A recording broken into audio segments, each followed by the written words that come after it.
हमारे पार्टी के प्रदेश के नेता हैं कौशल राय जी। उनकी माता जी का देहांत हुआ। आज अंतिम जो क्रिया होती है तिरही, आज उनका तिरही है। उसी कार्यक्रम में हम लोग शिरकत किए हैं।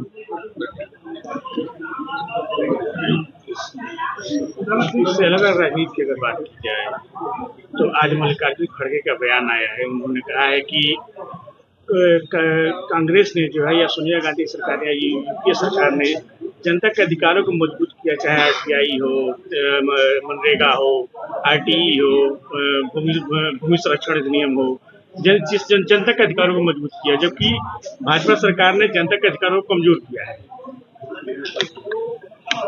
आवश्यकता उत्पत्ति की जननी है। कांग्रेस के समय जिस चीज की आवश्यकता थी उसकी पूर्ति कांग्रेस ने किया। आज एनडीए की सरकार है। एनडीए की सरकार में और कांग्रेस की सरकार में उस समय सिंगल सड़कें थी, ये डबल हुई, 4 लेन हुई, 6 लेन हुई। आज एक्सप्रेसवे हो रहे हैं, बन गए 22 एक्सप्रेसवे बन रहे हैं। अगर एयर कनेक्टिविटी की बात करें तो कांग्रेस के ज़माने में कुल मिलाकर के यूपी में 2 कनेक्टिविटी थी, आज 24 कनेक्टिविटी हो गई। रेलवे की बात अगर हम करें तो उस समय सिंगल अगर लाइनें थी तो आज उसका दोहरीकरण हो रहा है। स्टेशनों की बात करें तो स्टेशनों का सौंदर्यीकरण हो रहा है, विस्तारीकरण हो रहा है, प्लेटफार्मों का विस्तारीकरण हो रहा है। तो किसी क्षेत्र में आप जाएंगे, हर क्षेत्र में काम हो रहा है। अब कांग्रेस को 2047 तक सिर्फ एनडीए सरकार का विरोध ही करना है और कुछ करना नहीं। दिग्विजय सिंह ने आरएसएस और बीजेपी की तारीफ किया, कहा है कि संगठन की तारीफ किया है।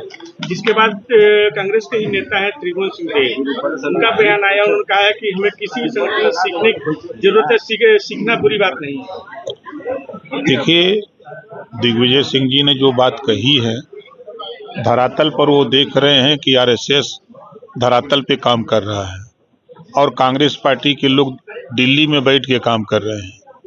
इसी वजह से कांग्रेस का पतन हो रहा है और आरएसएस और भाजपा और गठबंधन के सभी साथी धरातल पे अपना संगठन का विस्तार करते हैं, लोगों के बीच में सरकार की उपलब्धि बताते हैं, उनके हित की बात करते हैं, जो योजनाएं चल रही योजनाओं का लाभ वहां तक पहुंचाने का प्रयास कर रहे हैं। मुफ्ती मोहम्मद सईद की महबूबा मुफ्ती की बेटी है इल्तिजा मुफ्ती, उनका उन्होंने एक पश्चिम बंगाल में उड़ीसा में एक बंगाली मुस्लिम युवक की हत्या के बाद उनका ट्वीट किया है कि न भारत हो न भारत न हिंदुस्तान, तेरा नाम है लिंचिस्तान। क्या कहेंगे? देखिए, अब उनको अपनी भाषा में वो जो बोले हैं, ये घटना दुर्भाग्यपूर्ण है, ऐसी घटना नहीं होनी चाहिए और वो देश की जिम्मेदारी होती है, उस प्रदेश की जिम्मेदारी होती है कि लाइन ऑर्डर को अपने क्षेत्र में वो ठीक ठाक बना के रखे। लिंचिस्तान की बात की तेरा नाम भारत का नाम। अब उनके कहने से तो हो नहीं जाएगा। पूरी दुनिया में लोग जान रहे हैं भारत का। आज भारत जिस गति से प्रगति कर रहा है वो प्रगति दुनिया जान रही है। किसी के कहने से कुछ थोड़े हो जाएगा। चंद्रबाबू नायडू का बयान है, उन्होंने कहा है कि प्रत्येक परिवार में 3 बच्चे होने चाहिए। तो उनको कौन मना कर रहा है? उनको कोई मना तो कर रहा है। भारत बांग्लादेश में जो इस समय तनातनी चल रहा है, जिस तरह से भारत को इस समय चल रहा है, उसको आप कैसे देखते हैं? कहाँ तनातनी है महाराज? तो वहाँ हिंदुओं को जलाया जा रहा है सब। अरे छिटपुट घटनाएं हो रही हैं, ऐसा तनातनी कहीं नहीं है। पूरा दुनिया इस समय शांति चाहती है। भारत के प्रधानमंत्री माननीय नरेंद्र मोदी जी दुनिया को शांति का संदेश लेकर के घूम रहे हैं, दे रहे हैं। लोग शांति का संदेश स्वीकार कर रहे हैं। जो बुद्ध जी ने कहा है उसको पूरा दुनिया मान रहा है। ठीक।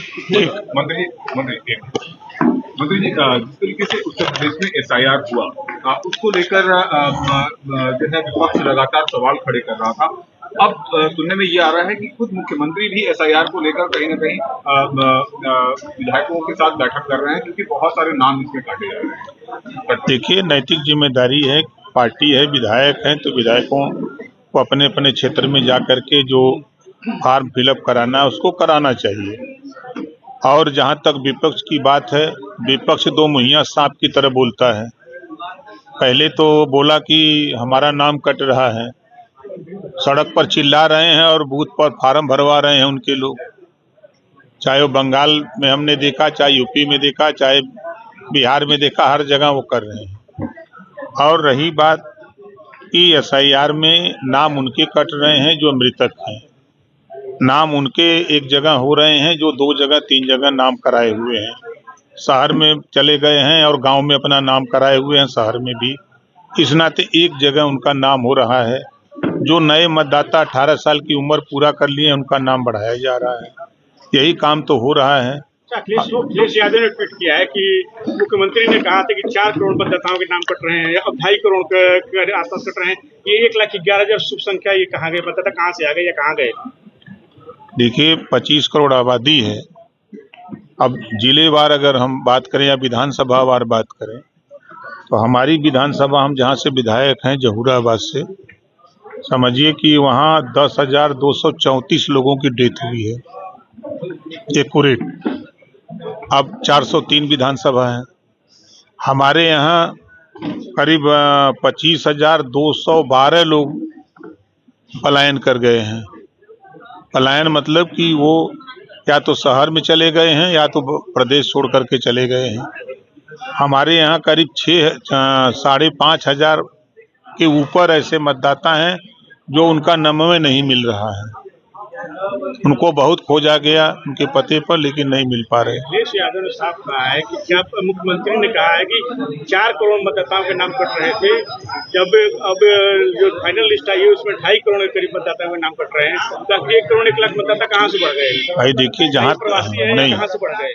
हम अपनी विधानसभा की बात करें, जब सूची जारी हुई थी तो उस समय 53,888 ऐसे मतदाता थे जिनके यहाँ तक कोई पहुँच नहीं पाया था, न बीएलओ पहुँच पाया था, न पार्टी के नेता पहुँच पाए थे। फिर जब डेट बढ़ा है 14 दिन का, तो उसमें वहाँ तक जाके पहुँचे हैं। अभी हमारी विधानसभा में जहूराबाद में अभी लगभग 2,500 के आसपास ऐसे मतदाता हैं जहाँ तक नहीं पहुँच पाए हैं। अच्छा, जिस तरीके से ब्राह्मण विधायकों ने बैठक की, उसको लेकर प्रदेश अध्यक्ष जो पंकज चौधरी हैं, उन्होंने दूसरी बार चेतावनी जारी किया है कि भारतीय जनता पार्टी सर्व समाज की पार्टी है, लिहाजा ऐसी बैठकें न की जाए। क्या कहना चाहिए? अब देखिए, उनका अपना मत है, उनकी पार्टी है, उनके विधायक हैं, तो वो अपना संदेश दे रहे हैं। स्वाभाविक है कि जब कोई भी कार्यक्रम होता है, कोई आयोजन होता है, तो लोग अपने जातियों को पहले बुलाते हैं। भाई, अब हितनाथ न बुलाए जाएंगे? तो ब्रिजभूषण शरण सिंह ने कहा कि इसमें कोई बुराई नहीं है, अगर क्षत्रिय महासभा की बैठक हो सकती है तो ब्राह्मण सभा की क्यों नहीं? बिल्कुल हो सकती है। हो गया तो फिर प्रदेश अध्यक्ष को क्यों? नहीं, प्रदेश अध्यक्ष जी ने, देखिए, वो जिम्मेदारी के पद पर हैं, पार्टी चला रहे हैं, प्रदेश अध्यक्ष हैं।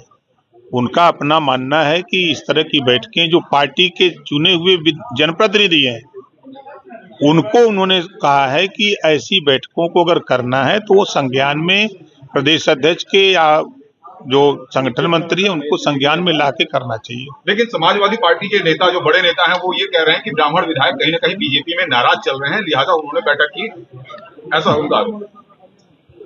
समाजवादी पार्टी के पास कोई काम तो है नहीं। एक ब्राह्मण बताइए जो नाराज हो। एक ब्राह्मण बताइए जो कोई नाराज हो।